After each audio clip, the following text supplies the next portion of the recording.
আরোহী একটু ঝুঁকে দ্রুত হাত চালিয়ে বেলিগুলো ছিঁড়ে নিতে শুরু করলো এক এক করে।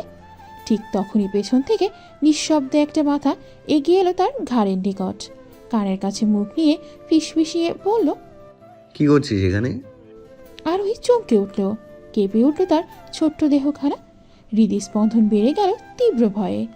হাতের বেলি ফুলগুলো ইতিমধ্যে ছিটকে পড়েছে মেঝেতে। এ আবার কে এসে দাঁড়িয়েছে তার পাশে? এভাবে কথা বলছে কেন? মেয়েটা ভয়ার্ত দৃষ্টিতে ধীরে ধীরে তাকালো পাশ ফিরে। অমনি চোখের সম্মুখে ভেসে উঠল তরুণের মুখখানা। মেয়েটা স্বস্তির নিঃশ্বাস ফেলল, তবে রাগও হলো ভীষণ। এভাবে কেউ ভূতের মতো আসে নাকি? আর একটু হলেই প্রাণটা বেরিয়ে যেত। আরোহী বুকে হাত দিয়ে জোরে জোরে কয়েকটা নিঃশ্বাস নিল, কপট রাগ দেখিয়ে বলল, এভাবে কেউ আসে? আবার কিভাবে কথা বলছিলেন? আর একটু হলেই হার্ট অ্যাটাক হয়ে যেত। তরুণের আরোহীর নিকট থেকে একটু সরে দাঁড়ালো। মেয়েটা কথাগুলোকে কেমন একটা পাত্তা না দিয়ে কপাল কুঁচকে বলল, আমার গাছের ফুল চুরি করছিলি কেন তুই? থতমত খেয়ে গেল আরোহী। ভয়ের চোটে তো সে তার কর্মই ভুলে বসেছিল। ঢোক গেল মেয়েটা, এলোমেলো দৃষ্টি ফেলে বলল, না মানে আসলে হয়েছে কি? আরোহী নিজের কথা শেষ করার আগেই মুখ খুলল তরুণ। নাক মুখ কুঁচকে বলল, ছি ছি আরোহী, তোর এত অধপতন হয়েছে, শেষে কিনা তুই আমার বারান্দায় ফুল চুরি করতে এসেছিস? চুরি করবি তো করবি, ভালো কিছু করতি, যা বিক্রি করেও সারা জীবন বসে বসে খেতে পারতি। আরোহী ভীষণ অপমানিত বোধ করল। একটু ফুলই তো নিতে এসেছিল, তাই বলে এই লোক তাকে চোর উপাধি দেবে? মেয়েটার মুখশ্রী থমথমে আকার ধারণ করল। তরুণের বক্তব্যের ঘোর প্রতিবাদ করে সে বলল, মোটেই না তূর্ণ ভাই, আমি কোনো চুরি করিনি। আপনার বারান্দার এই গাছগুলো আপনি আনলেও লাগিয়েছি আমি। সুতরাং এই গাছের ফুলের উপর আমার অধিকার আছে। সেই অধিকার থেকেই ফুল ছিঁড়ছিলাম আমি। তরুণের ওষ্ঠে হাসি ফুটে উঠল, তবে তা আরোহীর নজরে পড়ার আগেই গিলে ফেলল।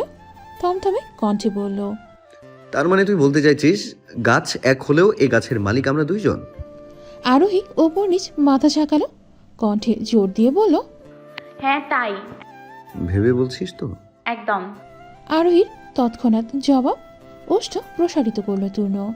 আরোহীর পানে একটু ঝুঁকে বলল, ভেবে বলছিস তো? ভবিষ্যতে এই গাছের সাথে সাথে আমি যখন অন্য কিছুর মালিকানা দিতে চাইব, তখন কিন্তু পিছপা হতে পারবি না। আমার গাছের মালিকানা নিতে হলে যা কিছুর মালিকানা দিতে চাইব সব নিতে হবে। আরোহী অত কিছু ভাবল না। আপাতত তার নিকট বেলি গাছ এবং তার ফুরি মুখ্য। ভবিষ্যতে যা হবে তা ভবিষ্যতে দেখা যাবে। মেয়েটা দৃঢ়তার সাথেই বলল, ঠিক আছে। এই ভেজা বর্ষায় এক গুচ্ছ বেলির উপস্থিতিতে তুই কিন্তু আমায় কথা দিলি, আমার নিকট দায়বদ্ধ হয়ে পড়লি। আচ্ছা। তরুণের ওষ্ঠ প্রসারিত হলো আগের তুলনায়। নিচ থেকে সে বেলি গাছগুলো থেকে ফুলগুলো তুলল এক এক করে। সে ফুলগুলো বাড়িয়ে দিল আরোহীর পানে, হাসি মুখে বলল, তোর অধিকার। মেয়েটা খুশি হলো ভীষণ। উৎফুল্ল ভঙ্গিতে দুই হাত বাড়িয়ে নিয়ে নিল ফুলগুলো। ওষ্ঠে হাসি ফুটিয়ে বলল, আপনাকে অনেকগুলো ধন্যবাদ। তরুণ আলতো হাসল। আরোহী ফুলগুলো নিয়ে হাসি মুখেই পা বাড়ালো সম্মুখ পানে। অমনি ভ্রু কুঁচকে এলো তরুণের, পিছু ডেকে সে বলল, দাঁড়া। আরোহী দাঁড়িয়ে পড়ল, পিছু ফিরে শুধালো, আবার কি হয়েছে? তোর পায়ে কি হয়েছে? এভাবে পা টেনে টেনে হাঁটছিস কেন? আরোহী আমতা আমতা শুরু করলো। ইতস্তত করে জবাব দিল, পড়ে গিয়ে ব্যথা পেয়েছি একটু। তরুণ হুট করে চটে গেল, মেজাজ বিগড়ালো তার। কিছুটা ধমকের সুরেই বলল, একটু ব্যথা পেয়েছিস নাকি বেশি? তা তো হাঁটার গতি দেখেই বোঝা যাচ্ছে। থামলো ছেলেটা, একটা নিঃশ্বাস টেনে ফের বলল, আর কিভাবে পড়ে গিয়েছিলি বলতো? এত বড় মেয়ে হয়েছিস, এখনো ঠিকঠাক ভাবে হাঁটতেও পারিস না, এখানে ওখানে ঠাস ঠুস পড়ে গিয়ে ব্যথা পাস? তোকে কি এখন আমার ধনে ধনে হাঁটা শেখাতে হবে নাকি? বৃষ্টির মধ্যে এসেছি তো, পায়ে পানি ছিল খেয়াল করিনি। ভেজা পায়ে টাইলসের ওপর পাড়া দিতেই পিছলে পড়েছি। তরুণের দৃষ্টি তীক্ষ্ণ হলো। রুক্ষ স্বরে সে আবার বলল, হয়েছে, আর অজুহাত দিতে হবে না, বিছানায় বস গিয়ে যা। আরোহী ইতিউতি করল না, বাধ্য মেয়ের মতো বসল বিছানায়। তূর্ণ এগিয়ে গিয়ে ড্রেসিং টেবিলের ড্রয়ার খুলে সেখান থেকে একটা ফার্স্ট এড বক্স বের করে আনলো। সেটা ঘেটে একটা ক্যাপসিকাম প্লাস্টার নিয়ে বসল আরোহীর পায়ের কাছে। আদেশ দিয়ে বলল, পাটা দে। আরোহী পা দিল না, বরং গুটিয়ে নিল আরও। মিনমিনিয়ে বলল, ওসব কিছু লাগাতে হবে না, এমনি ব্যথা ঠিক হয়ে যাবে। তূর্ণ এক পলক তাকালো আরোহীর পানে, অতপর হাত বাড়িয়ে জোর করে সে নিজের দিকে টেনে নিল পাটা। উল্টে পাল্টে দেখতে শুরু করলো ব্যথার স্থান। অমনি খিলখিলিয়ে হেসে উঠল আরোহী। তূর্ণ কপাল কুঁচকালো, অতপর জিজ্ঞেস করলো, কি হয়েছে? পাগল হয়েছিস? ওভাবে হাসছিস কেন? আরোহী হাসতে হাসতেই জবাব দিল, সুসুই লাগছে পায়ে। তূর্ণ ততটা পাত্তা দিল না মেয়েটার কথায়। সে তার নিজের মতো করে যত্ন করে আরোহীর পায়ের ব্যথা স্থানে ক্যাপসিকাম প্লাস্টারটা লাগালো। মেয়েটাকে সাবধান করে বলল, একদম দৌড়াদৌড়ি করবি না, আস্তে আস্তে হাঁটবি। আরোহী মাথা ঝাঁকিয়ে হ্যাঁ বলল। অতপর বিছানা ছেড়ে উঠে দাঁড়ালো। পাটা একবার উল্টে পাল্টে দেখে পা বাড়ালো কক্ষের বাইরে। না, ছেলেটাকে যতটা খারাপ সে ভেবেছিল ততটাও খারাপ না, একটু একটু ভালো আছে। আরোহী তূর্ণের কক্ষ থেকে বেরিয়ে সোজা চলে এলো নিচে। এ বাড়িতে তার যা নেওয়ার জন্য এই বৃষ্টিকে উপেক্ষা করেও আসা, তা তো নেওয়া হয়ে গেছে। এখন আর এখানে থেকে লাভ কি? তাই আর সে সময় ব্যয় না করে পা বাড়ালো বাড়ির সদর দরজার পানে। গলা উঁচিয়ে রান্নাঘরে রান্নার কাজে নিয়োজিত মামিদের উদ্দেশ্য করে বলল, মামি গেলাম আমি। কথাটা বলি সামনের দিকে আর 2 কদম যেতেই ছোট্ট অনয় দৌড়ে এসে পথ আগলে দাঁড়ালো তার। কোমরে হাত দিয়ে বলল, কোথায় যাচ্ছ বুট্টা কুমারী? আরোহী হাসল। অনয়ের গাল টেনে দিয়ে বলল, বাড়িতে ফিরছি ভূত্তা কুমার, তুমি যাবে আমার সাথে? অনয় ডানে বামে মাথা ঝাঁকালো আর একটু এগিয়ে এসে মেয়েটার ওড়নার এক কোণা টেনে ধরে বলল, তুমি যেতে পারবে না, আজকে আমার সাথে থাকবে। তা কি করে হয়? আমি না গেলে আম্মু চিন্তা করবে তো। তার থেকে তুমি আমার সাথে চলো। আরোহীর কথার মধ্যে সেখানে এসে উপস্থিত হলো পৃথা। মেয়েটার বাড়িতে ফেরার কথা শুনে রান্নাঘর থেকে ছুটে এসেছে। এসেই অনয়ের সাথে তাল মিলিয়ে বলল, তোর মাকে আমি কল করে দেব, সে আর চিন্তা করবে না। তুই আজ আমাদের বাড়িতে থেকে যা। কিন্তু মামি। কোনো কিন্তু না। বাহিরে কি বৃষ্টি দেখেছিস? এমনি আসার সময় একটা আচার খেয়েছিস, আরেকটা খাওয়ার ইচ্ছে আছে নাকি? যা ঘরে যা। তনয়া ওদের সাথে গল্প গুজব কর, আজ আর বাড়িতে যেতে হবে না। পৃথা নিজের কথাগুলো বলে চলে গেল। আরোহীও তার মামির কথার উপরে কিছু বলার খুঁজেই পেল না। অগত্যা তাকে থেকে যেতে হলো এ বাড়িতেই। অনেক খুব খুশি হলো তার ভূত্তা কুমারীর থাকায়। মেয়েটাকে হাত ধরে টেনে নিয়ে গেল তনয়াদের কক্ষে। সেখানে তনয়া, তুলি আর তানিয়া আড্ডা দিচ্ছিল। আরোহীকে দেখে খুশি হলো তারাও। তুলি এবং তানিয়া ছুটে এসে 2 দিক থেকে জড়িয়ে ধরলো আরোহীকে। তুলি কিঞ্চিত উৎফুল্ল হয়ে শুধালো, তুমি কখন এসেছো আপু? এই তো একটু আগেই। কথাটা বলে আরোহী নিজেকে ছাড়িয়ে নিল মেয়ে দুটোর বাহুবন্ধন থেকে। বসল মেঝেতে।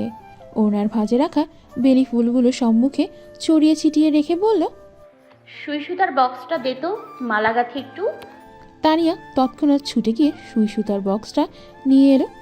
আরোহী শুয়ে সুতা গেঁথে শুভ্র রঙা ফুলগুলো তুলে মালা গাঁথতে শুরু করলো সুন্দরভাবে। তনয়া, তানিয়া, অনয় এবং তুলি গোল করে বসল মেয়েটার চারপাশে। তনয়া নিজের হৃদয় কিঞ্চিত কুচকিয়ে করে শুধালো, বেলি ফুল পেলি কোথায়? তূর্ণ ভাইয়ের বারান্দা থেকে এনেছি। আরোহীর উত্তরে অবাক হলো তনয়া, তানিয়া এবং তুলিও। যে গাছের আশেপাশে তূর্ণ কাউকে ঘেঁষতেই দেয় না, একটা পাতা পর্যন্ত ছিঁড়তে দেয় না, আজ সে গাছের এতগুলো ফুল সে আরোহীকে দিয়ে দিল। এটা কিভাবে সম্ভব? নাকি মেয়েটা চুরি করে এনেছে? হ্যাঁ, তাই হবে হয়তো। নয়তো তূর্ণ তার গাছের একটা পাতা ছিঁড়তে দেওয়ারও ছেলে নয়। যদি সত্যি আরোহী চুরি করে এতগুলো ফুল ছিঁড়ে আনে, তবে আজ তার কপালে নির্ঘাত দুঃখ আছে। তুলি কিছুটা ভয়ার্ত কণ্ঠেই শুধালো, তুমি কি এই ফুলগুলো চুরি করে এনেছো আপু? আরোহী তাকালো তুলির পানে, কপাল কুঁচকে জবাব দিল, চুরি করে আনবো কেন? তূর্ণ ভাই নিজে আমাকে এ ফুল দিয়েছে। সকলের অবাকের মাত্রা বাড়ল। তানিয়া অবাক স্বরেই শুধালো, তুর্য ভাই নিজে দিয়েছে? না দিয়ে যাবে কোথায়? ওই গাছে তার যতটা অধিকার, আমারও ততটাই অধিকার। সে তো শুধুমাত্র বাজার থেকে গাছগুলো কিনে এনেছে, কিন্তু লাগিয়েছি তো আমি। তারপর গাছের পরিচর্যাও তো ডেকে ডেকে আমাকেই দিয়েই করায় সে। তবুও যেন আরোহীর কথা বিশ্বাস করতে পারল না কেউ। সন্দিহান দৃষ্টিতে তারা তাকালো ফুলগুলোর পানে। তখনই কক্ষে প্রবেশ করলো তূর্ণ।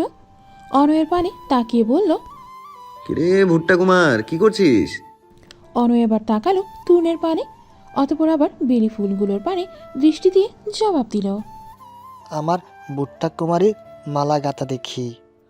তনয়, তানিয়া এবং তুলি ভেবেছিল তূর্ণ এই ফুলগুলো এখানে দেখে খেপে যাবে, চিৎকার চেঁচামেচি শুরু করবে, কিন্তু তার কিছুই ঘটল না। তাহলে কি আরোহী সত্যিই বলেছিল তূর্ণ এতগুলো ফুল সব দিয়ে দিয়েছে মেয়েটাকে?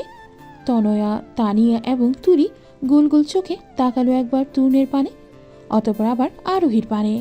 তূর্ণ একটু উকি মেরে দেখল আরোহীর মালা গাঁথা, অতপর আবার বলল, তা ভুট্টা কুমারের কি এখন ফুলকুমার হওয়ার ইচ্ছে জেগেছে নাকি? এদিকে আয় আমার কাছে। অনয় উঠে গেল। তূর্ণ বেশ আটসাট বেঁধে বসল কক্ষের বিছানায়। ছেলেটাকে আরও কাছে ডেকে জিজ্ঞেস করলো, বলতো জোনাকি কাকে বলে? অনয় কিঞ্চিত সময় নিয়ে ভাবল। তার ছোট মাথায় ধরল না এত কিছু। বেচারা ডানে বামে মাথা নাড়িয়ে জবাব দিল, জানি না, তুমি বলো। তূর্ণ বুক ফোলালো, বেশ ভাবসাব নিয়ে বলল, যে প্রাণীর পাছায় রাতের আধারে বাতি জ্বলে তাকেই জোনাকি বলে। আরুই নাক মুখ কুচকালো। বড় ভাই হয়ে ছোট ভাইকে কি সব শিক্ষা দিচ্ছে? এইসব কারণেই তো আজকালকার ছেলে মেয়েগুলো বয়সের তুলনায় পেকে যায় বেশি। দিন দিনে এক একটা বেয়াদব তৈরি হয়। তূর্ণ নিজে তো একটা বেয়াদবই, এখন এই ছেলেটাকেও বেয়াদব বানাচ্ছে। অনয় চোখ বড় বড় করলো, আগ্রহ নিয়ে শুধালো, কোন প্রাণীর পাছায় বাতি জ্বলে? জোনাকির। জোনাকি কি? বললাম তো, যে প্রাণীর পাছায় রাতের আধারে বাতি জ্বলে তাকেই জোনাকি বলে। কোন প্রাণীর পাছায় বাতি জ্বলে? নিজের করা প্রশ্নে নিজেই ফেঁসে গেল তূর্ণ। ছোট অনয়ের ঘুরিয়ে ফিরিয়ে প্রশ্নে চরকির মতো ঘুরে উঠল বেচারার মাথাটা। শেষে আর উপায় না পেয়ে তূর্ণ বলল, তুই আজ থেকে খেয়াল রাখবি কোন প্রাণীর পাছায় বাতি জ্বলে।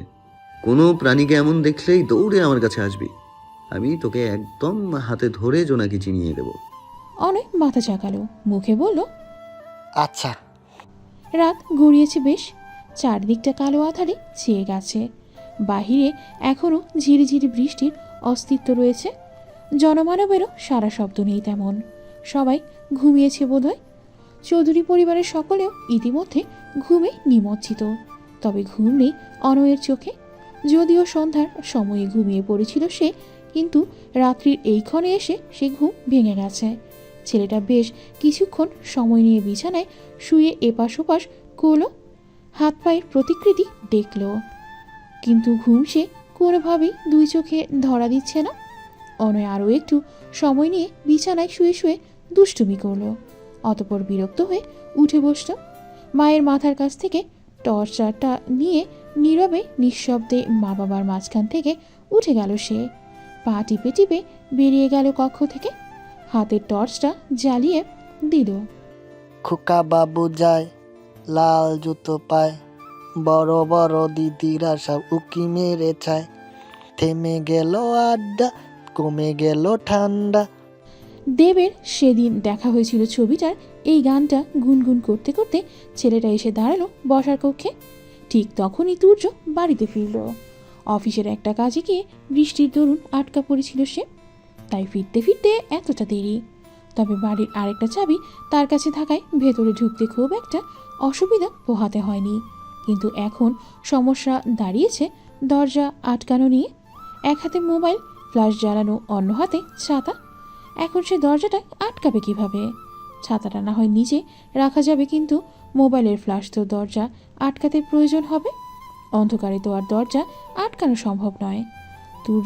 তূর্ণ ছাতাটা নিচে রাখলো, অতপর প্রথমে দাঁত দিয়ে মোবাইলটা কামড়ে ধরে রাখার চেষ্টা করল, কিন্তু তাতে খুব একটা সুবিধা না করতে পারলো। পেরে ফ্ল্যাশ জ্বালানো মোবাইলটা চেপে রাখলো দুই পায়ের মধ্যভাগে। পেছন থেকে হঠাৎ এই দৃশ্য দেখে চোখ বড় বড় হয়ে গেল অনয়ের। অন্ধকারের মধ্যে তুর্যের এই দুই পায়ের মধ্যে মোবাইলের আলো জ্বালিয়ে রাখাটা দূর থেকে মনে হচ্ছে যেন পাছায় বাতি জ্বলছে। অনয়ের হঠাৎ মনে পড়ল তূর্ণের কথা। সে তো বলেছিল জোনাকির পাছায় বাতি জ্বলে, আর এই ধরনের প্রাণী দেখলে তাকে ডেকে আনতে। অনয় দ্রুত ছুট লাগালো তূর্ণের কক্ষের পানে, গলা উঁচিয়ে বলল, জোনাকি পেয়েছি তুমনু ভাই, জোনাকি পেয়েছি। এই প্রাণীর মাথায় বাতি জ্বলে। তূর্ণ মাত্রই ঘুমিয়েছিল। এর মধ্যে হঠাৎ দরজা ধাক্কা এবং অনয়ের চিৎকার চেঁচামেচি শুনে ধরফুরিয়ে উঠল সে। তড়িঘড়ি করে বসল বিছানায়। সম্পূর্ণ বিষয়টা মস্তিষ্কে ধারণ করতে সময় লাগলো একটু। অনয় এসেছে বুঝেই ব্যস্ত হয়ে বিছানা ছাড়ল সে। দরজা খুলে শুধালো, কি হয়েছে? এত রাতে এত চিৎকার চেঁচামেচি করছিস কেন? অনয় ঝটপট জবাব দিল, বসার রুমে একটা বড় জোনাকি এসেছে। তূর্ণ অবাক হলো কিছুটা। এই বর্ষার দিনে জোনাকি এলো কোথা থেকে? এখনও বাহিরে ঝিরিঝিরি বৃষ্টির অস্তিত্ব রয়েছে। এই বৃষ্টির মধ্যে সচরাচর জোনাকি তো দেখা যায় না। তূর্ণ ছোট্ট অনয়ের কথাকে ততটা পাত্তা দিল না। কি দেখতে না কি দেখে ফেলেছে, আর জোনাকি জোনাকি বলে ছুটে এসেছে এই রাতে। ছেলেটা কণ্ঠে বিরক্তি এঁটে বলল, কি দেখতে না কি দেখে জোনাকি জোনাকি বলে চিল্লিয়ে মুছিস? যা ঘরে যা, ঘুমা গিয়ে। থামল তূর্ণ, কপালে ভাঁজ ফেলে আবার বলল, এত রাতে তুই বাইরে কি করছিস? ছোট কাকাই আর ছোট কাকি তো ঘুমিয়েছে বোধ হয়। তুই নিশ্চয়ই তাদের পাশ থেকে লুকিয়ে লুকিয়ে উঠে এসেছিস। অনয় কানও নিল না তূর্ণের শেষের বলা কথাগুলো, বরং তার প্রথম বলা কথাগুলোর ঘোর প্রতিবাদ করে বলল, না না, ওটা জোনাকি ছিল। তুমি না বলেছিলে জোনাকির পাছায় বাতি জ্বলে? এর পাছায়ও বাতি জ্বলছিল, আমি স্পষ্ট দেখেছি। কি রঙের বাতি জ্বলতে দেখেছিস এর পাছায়? নীল আলো, লাল আলো, সবুজ আলো, নাকি সাদা আলো? অনয় চিন্তায় পড়ে গেল। মোবাইলের আলোর মতো ওই আলোটাকে কি রং বলে? সাদাও তো বলা যায় না। অনয় কিঞ্চিত সময় নিয়েও আলোর রং খুঁজে পেল না। অতপর সে হাত বাড়িয়ে নিজের ছোট ছোট হাত দ্বারা ধরল তূর্ণের হাত, টেনে সম্মুখের দিকে নিয়ে যেতে যেতে বলল, চলো আমার সাথে, দেখবে কি রঙের বাতি জ্বলে। তূর্ণ একবার ভাবলো যাবে না সে, পরক্ষণে আবার ভাবনার পরিবর্তন করলো। একবার হলেও তার অনয়ের সাথে গিয়ে দেখা উচিত। না থাকুক জোনাকি, তবুও যাওয়া উচিত। নত এই বিচ্ছুটা আজ রাতে তাকে আর ঘুমোতেই দিবে না। একটু পর এসে এসে জোনাকি জোনাকি বলে চিল্লিয়ে বাড়ি মাথায় তুলবে। তূর্ণ বিরক্তিভাব নিয়েই হেঁটে গেল অনয়ের পিছু পিছু। বসার কক্ষে যেতেই চোখ পড়ল তুর্যকে। ততক্ষণে সে দরজা আটকে হাতে মোবাইল নিয়ে নিজ কক্ষের পানে পা বাড়িয়েছিল। তবে হঠাৎ এত রাতে তূর্ণ এবং অনয়কে ঘুরঘুর করতে দেখে থমকে দাঁড়ালো সে। ভ্রু কুচকে শুধালো, তোমরা এত রাতে না ঘুমিয়ে এখানে কি করছো? তূর্ণ অনয়ের পানে এক পলক তাকালো, অতপর জবাব দিল, ওই একটু ঘুমিয়েছিলাম, কিন্তু অনয় আবার কি যেন দেখবে করে তুলে নিয়ে এলো। অনয় অবশ্য তুর্য আর তূর্ণের কথার পানে খেয়াল করল না। চোখ বুলিয়ে সে আশেপাশে খুঁজল জোনাকিকে, কিন্তু জোনাকি কোথায়? এইটুকু সময়ে জোনাকি কোথায় চলে গেল? পাছায় বাতি জ্বলা তেমন কোনো প্রাণীকে তো চোখে পড়ছে না কোথাও। তবে কি চলে গেল জোনাকি? অনয় আশেপাশে নজর ঘোরাতে ঘোরাতেই বলল, এখানে তো ছিল জোনাকি, এখন কোথায় গেল? কোনো জোনাকি টোনাকি নেই। বৃষ্টির মধ্যে জোনাকিদের তো খেয়ে দেয়ে কাজ নেই যে ভিজে ভিজে তোকে দেখা দিতে আসবে। যা ঘরে গিয়ে ঘুমা। না, জোনাকি এসেছিল, আমি দেখেছি। আর তুমি যেমনটা বলেছিলে এর পাছায়। অনয়ের পুরো কথা শেষ হওয়ার আগে হাত উঁচিয়ে তার মুখ চেপে ধরল তূর্ণ। জোনাকির যে ঐতিহাসিক সংজ্ঞা সে দিয়েছে, সেই সংজ্ঞা তার বাবা শুনলে নির্ঘাত হার্ট অ্যাটাক করবে। আর মানিজ্জত যা যাবার তো যাবেই। অনয় নিজের মুখ থেকে তূর্ণের হাত সরাতে চাইল, কিন্তু তূর্ণ হাত সরালো না। আমতা আমতা করে বলল, তোর জোনাকি বোধ হয় আমাদের এখানে আস্তে আস্তে উড়ে গেছে। কাল আমরা দুজন মিলে জোনাকি খুঁজবো আবার। এখন ঘরে চল। পরপর তূর্ণ বাবার পানে তাকালো, বিদায় নিতে বলল, আমরা ঘুমাই গিয়ে তুমিও ফ্রেশ হয়ে নাও। অনয়কে নিয়ে তূর্ণ তাড়াহুড়ো করে চলে গেল। তুর্য আর ঘাটল না বিষয়টা নিয়ে। এমনিও বাইরে থেকে এসেছে সে, এই মুহূর্তে তার ফ্রেশ হয়ে খাওয়া দাওয়া করা প্রয়োজন। হুদায় পেটের মধ্যে ইঁদুর দৌড়াচ্ছে। বর্ষাকাল, এই সময়ে সূর্যের দেখা পাওয়াই যেন কঠিন হয়ে উঠেছে। সারাদিন আকাশে শুধু কালো মেঘের আনাগোনা আর ঝাঁকে ঝাঁকে বৃষ্টির আগমন। তূর্ণ এই বৃষ্টির মধ্যেই বন্ধুবান্ধবদের সাথে নিয়ে বেরিয়ে পড়ল ফুটবল খেলার উদ্দেশ্যে। বৃষ্টির মধ্যেই তো ফুটবল খেলার আসল মজা। বেশ কয়েকজন বন্ধুবান্ধব নিয়ে বাড়ির কাছে পিঠেই এক মাঠে এলো ছেলেটা। সকলের পরনেই হাফ প্যান্ট আর টি শার্ট। তারা আর সময় ব্যয় করলো না খুব বেশি, নিজেদের মতো করে খেলা শুরু করলো স্বল্প সময়ের ব্যবধানে। বৃষ্টির কারণে আশেপাশে খেলা দেখার মতো তেমন দর্শক নেই বললেই চলে, তবে মাঠের একদম শেষ প্রান্তে কিছু ছেলে মেয়েদের উপস্থিতি দেখা যাচ্ছে। প্রত্যেকের মাথাতেই ছাতা থাকায় তেমন একটা মুখ দেখা যাচ্ছে না কারো। তূর্ণ সেদিকে বেশি খেয়াল করল না। দৌড়ে ঝাঁপিয়ে শরীরে কাদামাটি মেখে ফেলেছে সে। কিন্তু মাঠের ওই প্রান্ত থেকে তূর্ণের একজন বন্ধু সোহাগ দৌড়ে এলো তার পানে। ছাতা মাথায় দেওয়া ছেলে মেয়েগুলো পানে ইশারা করে বলল, ওটা তোর বোন না? তূর্ণ বল নিয়ে দৌড়াতে দৌড়াতে জবাব দিল, কোন বোন? ওই যে নাম। হ্যাঁ হ্যাঁ, তাই না? আর আরোহী? তূর্ণ থেমে গেল। কপালে ভাঁজ পড়ল তার। সকাল 11টা কিংবা 11:30 বাজে কেবল। এখন তো তনয়া এবং আরোহীর কলেজে থাকার কথা। তারা এখানে কি করছে? তূর্ণ বল ফেলে রেখেই ছুটে গেল মাঠের শেষ প্রান্তে, যেখানে গিয়েই চোখে পড়ল একটা ছেলে আরোহীকে কিছু কদম ফুল দিচ্ছে। আরোহীও উৎফুল্ল হয়ে সে কদমগুলো লুফে নিচ্ছে। তূর্ণের হৃদয়টা ধক করে উঠল, মস্তিষ্ক বিক্ষিপ্ত হয়ে উঠল মুহূর্তেই। এ কি দৃশ্য দেখছে সে সম্মুখে? আরোহী অন্য কারো থেকে ফুল নিচ্ছে। কেন নিচ্ছে? এই ছেলের সাথে মেয়েটার সম্পর্ক কি? তবে কি তার অগোচরে আরোহী অন্য কারোর সাথে সম্পর্ক গড়েছে? চিনচিনে ব্যথার আবির্ভাব ঘটল তূর্ণের হৃদয়ে, সাথে ক্রোধেও দিশেহারা হয়ে উঠল। এর জন্য মেয়েটাকে সেই কিশোর বয়স থেকে আগলে রেখেছিল। এর জন্য এত বছর ধরে মেয়েটাকে চোখে চোখে রেখে নিজ হৃদয়ে অনুভূতি পাহাড় তৈরি করেছিল। তূর্ণ ক্রোধে দিক বেদিক হারিয়ে আর একটু এগিয়ে গেল আরোহীর পানে। ঠাস করে একটা থাপ্পড় লাগিয়ে দিল মেয়েটার ফর্সা গালে। দাঁতে দাঁত চেপে বলল, কলেজের নাম করে এখানে বসে রঙ্গ তামাশা করছিস? এই বয়সেই পেকে গেছিস? আকস্মিক তূর্ণের কণ্ঠস্বর কর্ণে পৌঁছাতেই চমকে গেল আরোহী এবং তনয়া। আরোহী গালে হাত দিয়ে হতবাক হয়ে তাকালো তূর্ণের পানে। তনয়াও গালে হাত দিল তৎক্ষণাৎ। আরোহীর গালে থাপ্পড় তো পড়ে গিয়েছেই, এখন আবার তার গালেও পড়ে কিনা কে জানে। তূর্ণকে এই স্থানে হঠাৎ দেখে মেয়ে দুটোর হৃদয়ে ভয় জন্মেছে বেশ, তবে আরোহী কিঞ্চিত লজ্জাবোধ হচ্ছে। গালে হাত দিয়ে মেয়েটা এদিক ওদিক তাকালো। এখানে তূর্ণের বন্ধুরা আর তার বন্ধুরাও কত মানুষ। সবার সম্মুখে তূর্ণ তাকে এভাবে মারতে পারল? তার কোনো অন্যায় হলে বাড়িতে নিয়ে গিয়ে বকতে পারত বা মারতে পারত। এখন সে বড় হয়েছে, এত বড় মেয়েকে এভাবে জনসম্মুখে থাপ্পড় মেরে অপদস্থ করার মানে কি? আরোহীর চোখ দুটো অশ্রুসিক্ত হলো। আহত স্বরে বলল, আপনি আমাকে মারলেন তূর্ণ ভাই?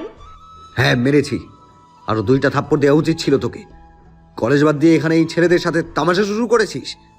কথাগুলো বলতে বলতেই তূর্ণ আরোহীর হাত থেকে কদম ফুলগুলো কেড়ে নিল।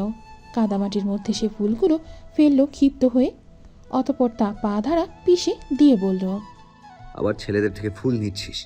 এইটুকু বয়স, তার মধ্যে রাত বিরাতে ফেসবুকে পোস্ট করিস আই লাভ ইউর পাশের বাড়ির চ্যাংরা পোলা, আবার কলেজ বাদ দিয়ে ছেলেদের সাথে আড্ডা দিস? মানে রং লেগেছে তোর? তোর মনের রং যদি আমি শেষ না করে দিতে পেরেছি, তবে আমার নামও তূর্ণ না। আরোহী নজর ঘুরিয়ে আশেপাশে সবার দিকে তাকালো আরেকবার। সবাই কেমন অদ্ভুত দৃষ্টিতে তাকিয়ে রয়েছে তার পানে। মেয়েটার হৃদয়ে অভিমানেরা হানা দিল। নাক ফুলিয়ে বলল, আপনি খুব খারাপ তূর্ণ ভাই। সব সময় আমাকে না মারলে না বকলে আপনার পেটের ভাত হজম হয় না বোধ হয়। আমিও চাই না আপনার পেটের ভাত হজম হোক। আপনি আমার সাথে আর কখনো কথা বলবেন না, আর আমিও বলবো না। কথাগুলি বলে ওই স্থানে আর এক মুহূর্ত দাঁড়ানো না আরোহী। কান্নারা দলা পাকিয়ে শব্দ বের করে বেরিয়ে আসতে চাইছে তার গলা থেকে। ফর্সা নাকের টকাটাও লাল হয়ে গেছে ইতিমধ্যেই। কিন্তু এত মানুষের মধ্যে কাঁদতে চাইল না মেয়েটা। এমনিও একটু আগে একটা থাপ্পড় খেয়েছে, এখন আবার এত বড় মেয়ে হয়ে জনসম্মুখে কেঁদে কেটে নিজের মান-ইজ্জত হারানোর কোনো ইচ্ছে নেই আরোহীর। তাই সে কিছুটা ব্যস্ত ভঙ্গিতেই দৌড় লাগালো বাড়ির পানে। তার পিছু পিছু তনয়া এবং বাকিরাও ছুট লাগালো। আরোহী এবং তনয়া চলে যেতেই তূর্ণের কাঁধে হাত রাখল সোহাগ। কপালে ভাঁজ ফেলে বলল, একটু বেশি হয়ে গেল না? মেয়েটাকে থাপ্পড় মারাটা কি ঠিক হয়েছে তোর? তূর্ণ রক্তচক্ষু নিয়ে তাকালো সোহাগের পানে, গম্ভীর কণ্ঠে উত্তর দিল। এটা শুধুমাত্র আমার আর ওর ব্যাপার। সোহাগ আর কথা বাড়ালো না, হয়তো সে বুঝে নিয়েছে কিছু একটা। তাছাড়া তরুণের চোখে মুখেও ক্রোধের আভাস। এই সময় এর সাথে কথা বাড়ানো মানে আবার একটা ঝামেলার সৃষ্টি। পরে দেখা যাবে আরোহীর রাগ সে এই মাঠের মধ্যেই ঝাড়বে। তাই সোহাগ খুব স্বাভাবিক ভঙ্গিতেই চাপড় লাগালো তরুণের কাঁধে, মাঠের মধ্যে টেনে নিয়ে যেতে যেতে বলল, এত রাগ রাখলেও আবার হয় না। চল খেলাটা শেষ করি এখন। রাত খুব বেশি নয়। ঘড়ির কাঁটায় টিকটিক ধ্বনি তুলে জানান দিচ্ছে রাত কেবল 9টা। তরুণ বসে রয়েছে তার কক্ষে। সকালের পর আরোহীর সাথে আর দেখা হয়নি তার। তবে মেয়েটাকে থাপ্পড় মেরে এখন নিজেরই খারাপ লাগছে। তখন আরোহীর চলে যাওয়ার পর ওই কদম ফুল দেওয়া ছেলেগুলোর সাথে কথা বলেছে তরুণ। ছেলেগুলো আরোহীর ক্লাসমেট ছিল এবং ওই ফুল দেওয়া নেওয়ার মেয়েটার দোষ ছিল না কোনো। শুধুই সে একটা থাপ্পড় মেরে দিল মেয়েটাকে। তরুণের ভাবনার মধ্যেই তার কক্ষের দরজায় টোকা পড়ল। মিনমিনে কণ্ঠে তনয়া বলল, ভাইয়া ভিতরে আসবো? আয়। তনয়া গুটি গুটি পায়ে ঢুকলো ভিতরে, দাঁড়ালো তরুণের মুখোমুখি, আমতা আমতা করে বলল, একটা কথা বলতে এসেছিলাম। বলে ফেল। তনয়া একটু সময় নিল, ইতস্তত করে বলল, আজকে যা হয়েছে তাতে আরোহীর দোষ ছিল না কোনো কিছুতেই। আর ওই ছেলেগুলো আমাদের ক্লাসমেট ছিল। তরুণ জানে আরোহীর দোষ ছিল না, তো বসে বলল, ক্লাসমেট ছিল বলে কি তাদের হাত থেকে ফুল নেওয়া যাবে নাকি? না তা নয়, আসলে হয়েছে কি, আজকে কলেজে ওই ছেলেগুলো কতগুলো কদম ফুল নিয়ে এসেছিল। এই ভেজা বর্ষায় ওই সুন্দর সুন্দর কদম ফুল দেখে আমি আর আরোহী নিজেদের লোভ সামলাতে পারিনি। ওদের নিকট ফুলের বিষয়ে জিজ্ঞাসা করলে ওরা বলল মাঠের কাছে কদম গাছে নাকি অনেক ফুল ফুটেছে। আমরা তো আর গাছে উঠতে পারি না, তাই ওদের নিয়ে মাঠের কাছে কদম গাছটার কাছে গিয়েছিলাম। ক্লাসের সময় কেন গিয়েছিলি? ক্লাস বাদ দিয়ে কদম ফুল কিসের? বৃষ্টির কারণে আজ ক্লাস তেমন ছাত্রছাত্রী আসেনি, তাই আমরাও ক্লাস না করে চলে এসেছিলাম আর কি। তরুণের দৃষ্টি তীক্ষ্ণ হলো, রুক্ষ কণ্ঠে সে বলল, চলেই যখন এসেছিস তখন বাড়িতে আসতি। আমরা কি মরে গিয়েছিলাম? আমি ছিলাম, অন্যরা ছিল, ওদের বলতি কদম ফুল এনে দেওয়ার জন্য। ক্লাস পালিয়ে অন্য ছেলেদের নিয়ে গেলি কেন? না মানে?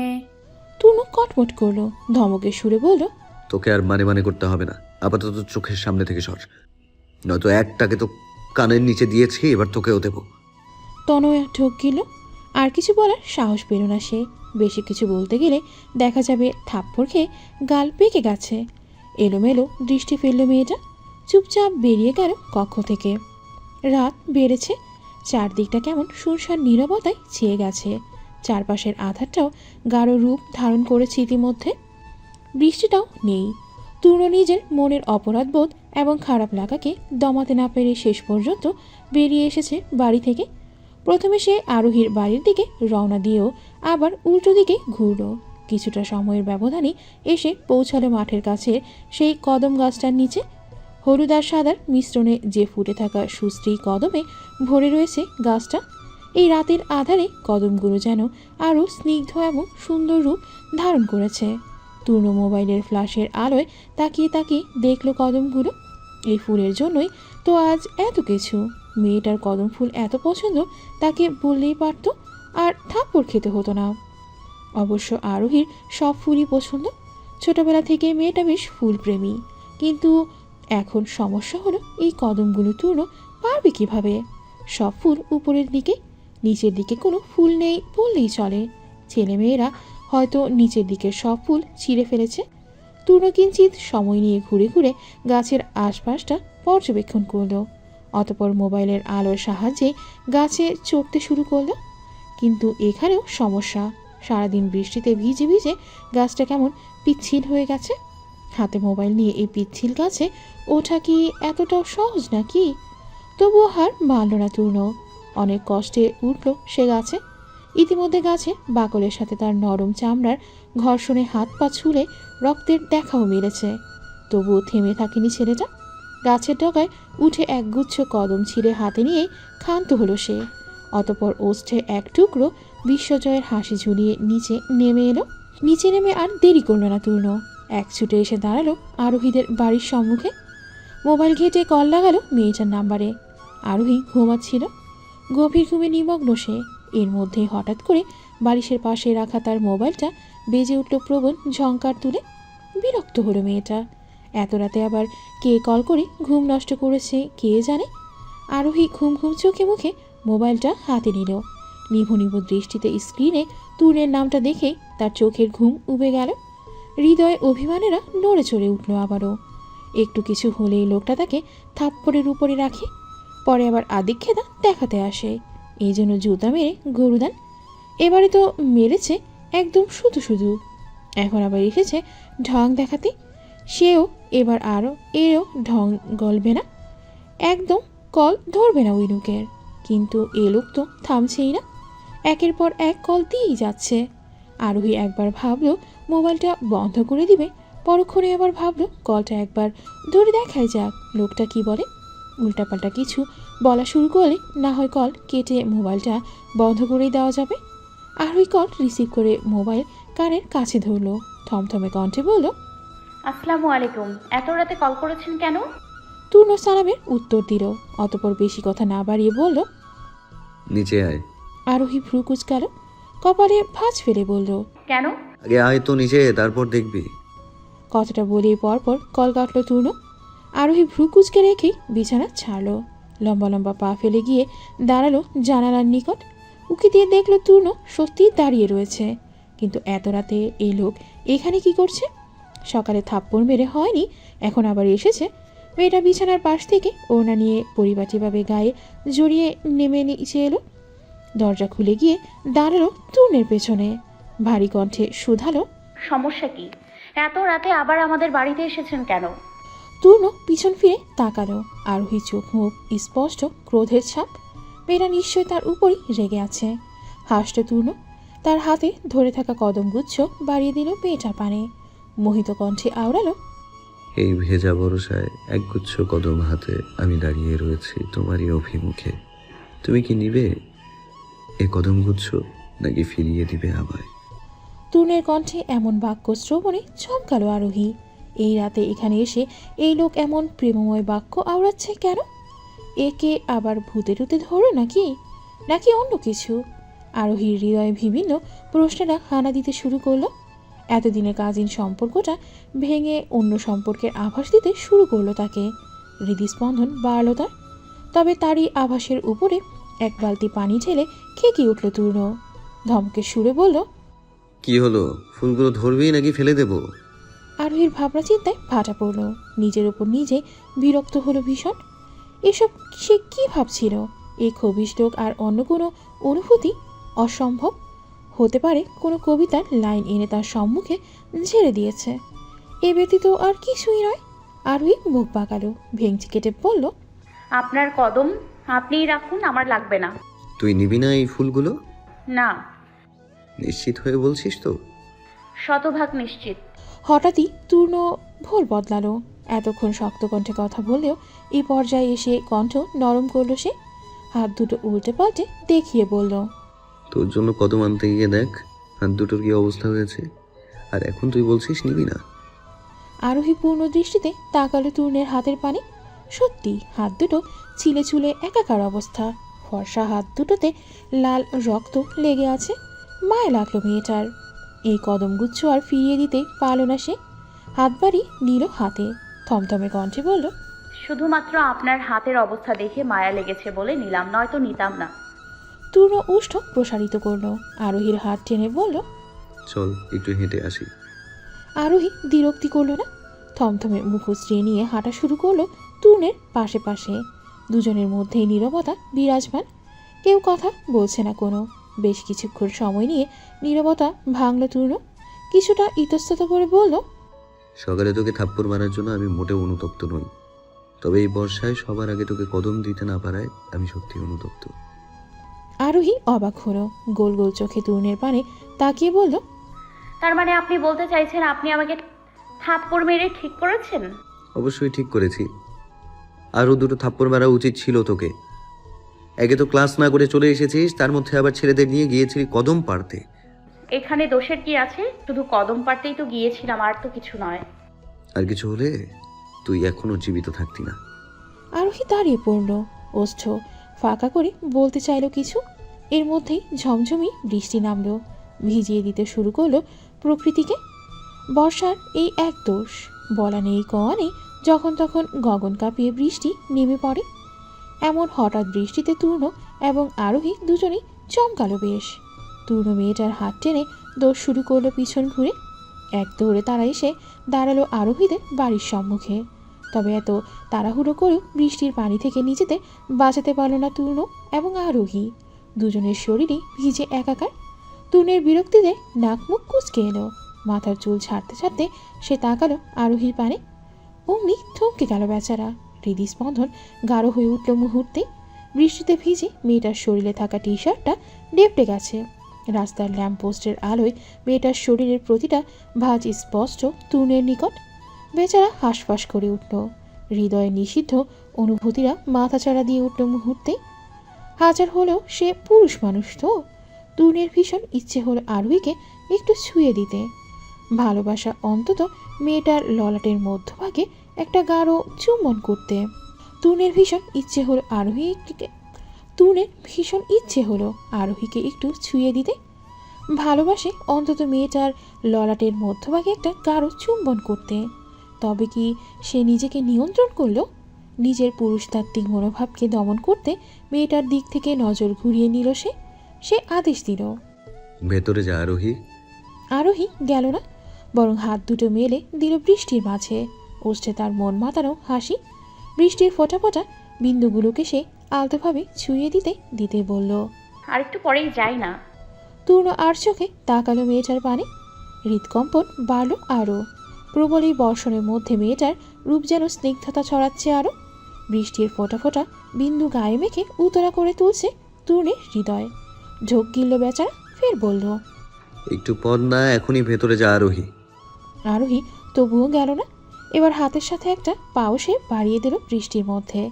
মুহূর্তে বৃষ্টি ফোঁটা ফোঁটা বিন্দুরা ভিজিয়ে দিতে শুরু করলো তার পাখানা। আরোহী পা দুলালো।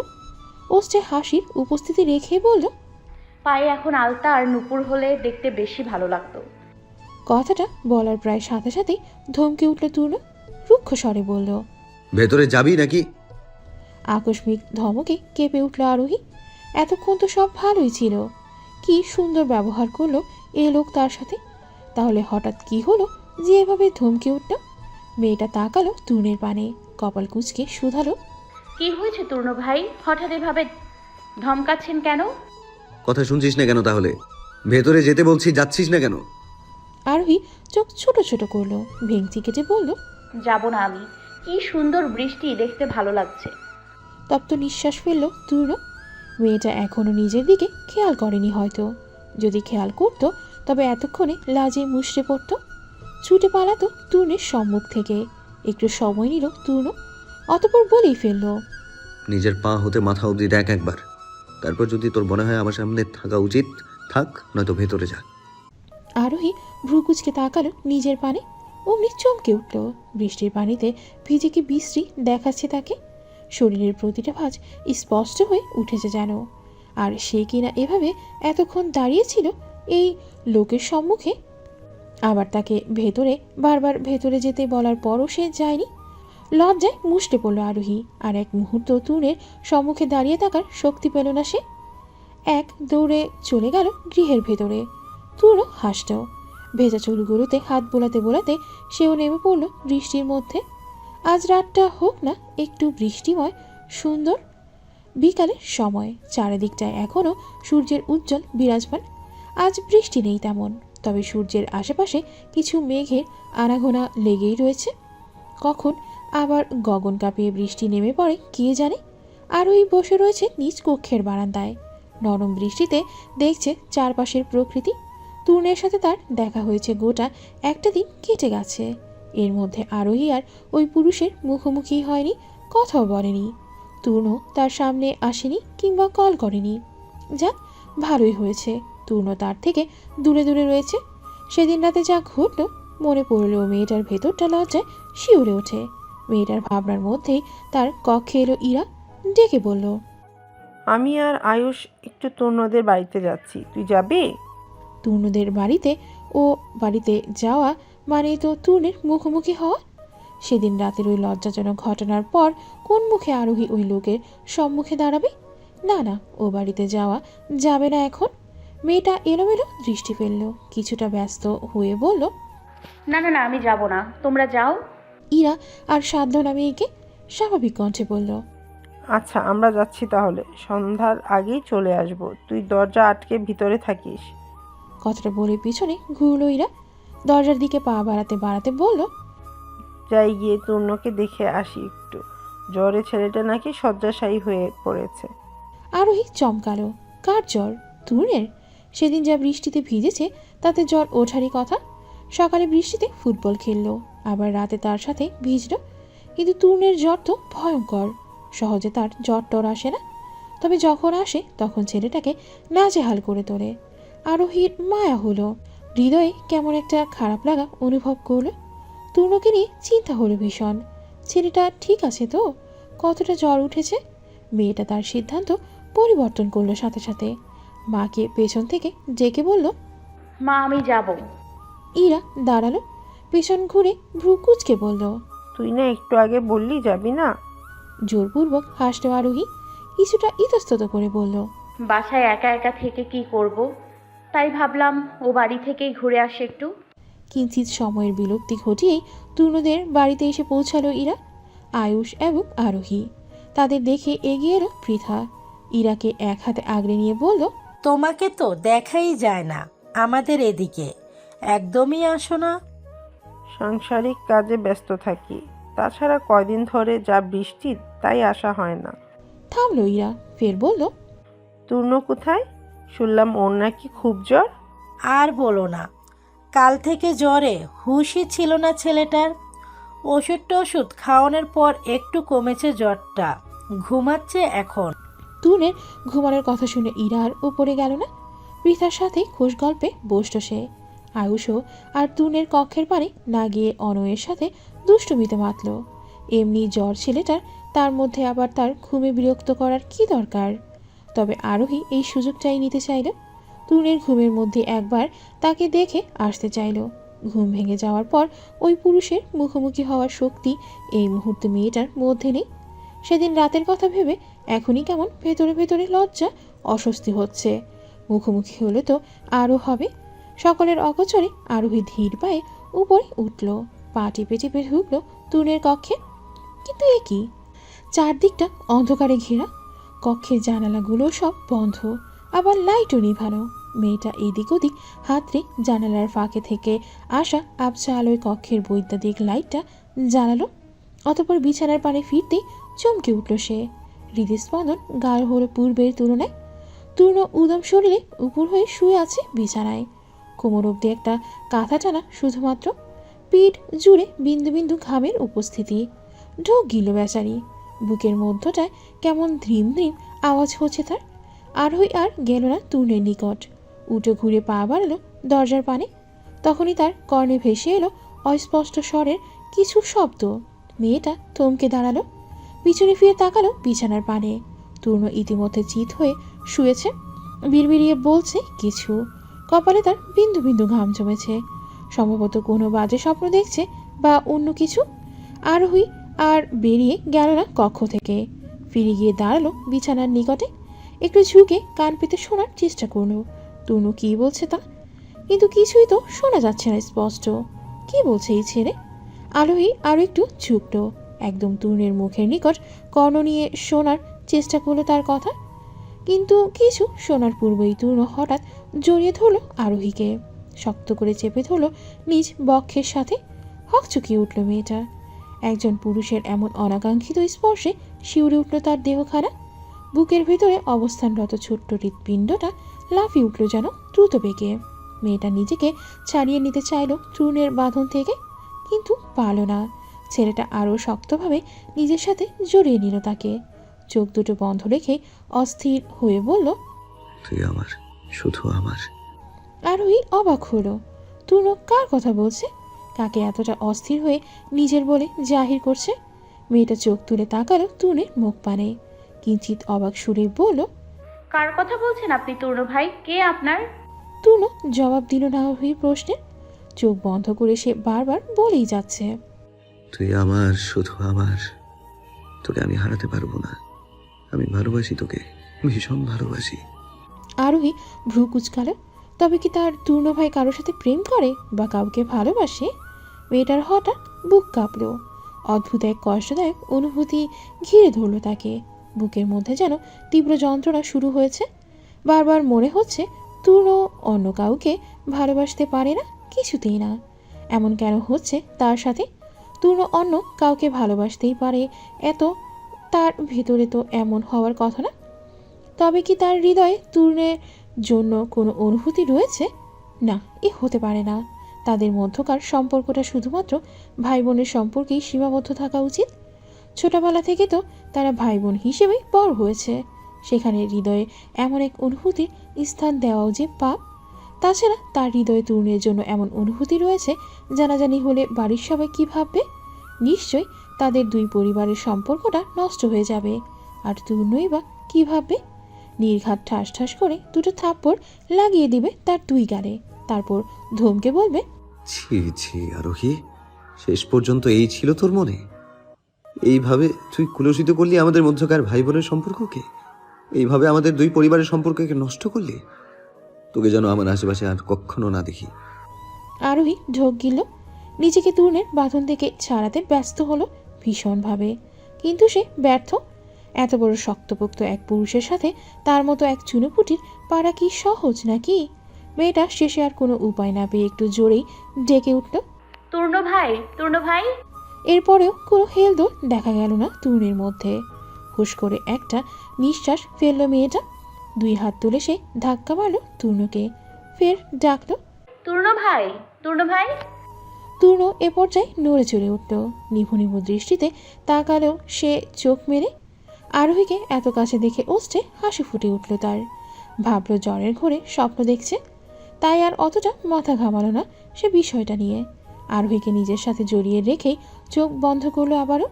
ভ্রু কুচকাল মেয়েটা, ফের ছেলেটাকে ধাক্কা দিয়ে বলল, আমাকে ছেড়ে ঘুমান তূর্ণ ভাই। তূর্ণ ফের চোখ খুলল। নিভু নিভু দৃষ্টিতে তাকালো আরোহীর পানে। এখনো আরোহী এত কাছে যে। স্বপ্নটা কি শেষ হয়নি? ছেলেটা আবার চোখ বন্ধ করলো। কিঞ্চিত সময় নিয়ে চোখ খুলে আবার তাকালো। না, মেয়েটা এখনও তো তার সম্মুখে থেকে যাচ্ছে না। জ্বরের ঘোরে না হয় স্বপ্ন দেখছে, তাই বলে বারবার এক স্বপ্ন আসবে? তূর্ণ নিজের চোখ জোড়া কিঞ্চিত বড় করলো, কপালে ভাঁজ ফেললো। আরোহী এবার কিছুটা রুক্ষ কণ্ঠে বলল, আমাকে ছাড়ুন তূর্ণ ভাই, আমার দম আটকে আসছে। চমকালো তূর্ণ। এর মানে এটা স্বপ্ন নয়, এটা সত্যি। ধরফরিয়ে দুর্বল শরীর নিয়ে বিছানায় উঠে বসল তূর্ণ। বিস্মিত কণ্ঠে বলল, তুই তাহলে আমার স্বপ্ন ছিলি না? তূর্ণের থেকে ছাড়া পেয়ে যেন হাঁপ ছেড়ে বাসটা মেয়েটা। তবে তার একটু আগের বলা কথায় ভ্রু কুঁচকে এলো। চোখ ছোট ছোট করে বলল, আমি আপনার স্বপ্ন হতে যাব কেন? আশ্চর্য। তাহলে তুই আমার রুমে এইভাবে আমার উপরে কি করছিস? কথাটা বলে একটু থামলো তূর্ণ, চোখ বড় বড় করে শুধালো, এই, তুই আমার অসুস্থতার সুযোগ নিয়ে আমার দুধে ধোয়া তুলসী পাতার মতো ইজ্জতের উপর দাগ লাগানোর চেষ্টা করছিলি না তো? নয়তো আমার বুকের উপর এসে এভাবে গড়াগড়ি করছিলি কেন? আরোহী হতবাক হলো। লোকটা তার নামে কী সব উল্টেপাল্টা কথা বলছে। এই লোক তাকে নিচ থেকে জড়িয়ে ধরলো। সে ছাড়তে বলার পরও ছাড়ল না। এখন কিনা বলছে সে ইজ্জতে দাগ লাগানোর চেষ্টা করেছিল। নাক মুখ কুচকালো মেয়েটা, থমথমে কণ্ঠে বলল, একদম বাজে কথা বলবেন না তূর্ণ ভাই, আমি কিছু করিনি। আমি তো এসেছিলাম আপনার জ্বর দেখতে, কিন্তু আপনার কাছে আসতেই আপনি হুট করে জড়িয়ে ধরলেন আমাকে। কতবার বললাম ছাড়তে, ছাড়লেনই না। তুই যে সত্যি বলছিস তার প্রমাণ কি? তুই তো মিথ্যাও বলতে পারিস। আপনাকে মিথ্যা বলে আমার লাভ কি? তাছাড়া আমার অত শখ নেই আপনার দুধে ধোয়া তুলসী পাতার ন্যায় পবিত্র ইজ্জতে দাগ লাগানোর। আরোহী উঠে দাঁড়ালো, কপাল কুঁচকে রেখেই বলল, যাই হোক, আপনার সাথে এসব আজে বাজে কথা বলার সময় নেই আমার। নিচে যাচ্ছি, মা বোধহয় অপেক্ষা করছে আমার জন্য। আরোহী দরজার দিকে পা বাড়ালো। তৎক্ষণাৎ তার পেছন থেকে হাত টেনে ধরলো তূর্ণ। মেয়েটা দাঁড়িয়ে পড়লো, তূর্ণের পানে তাকিয়ে বলল, কিছু বলবেন? আর একটু থাক না। থামলো তূর্ণ, কিছুটা ইতস্তত করে ফের বলল, না মানে একা একা ভালো লাগছিল না, তাই বললাম। হ্যালো বন্ধুরা, পরবর্তী পার্ট খুব তাড়াতাড়ি আসবে, তো সবাই অপেক্ষায় থাকো। আর চ্যানেলটি যারা এখনো সাবস্ক্রাইব করনি তারা পরবর্তী পার্ট দেখার জন্য চ্যানেলটি সাবস্ক্রাইব করে রেখো। ধন্যবাদ সবাইকে, আমাদের সাথেই থেকো।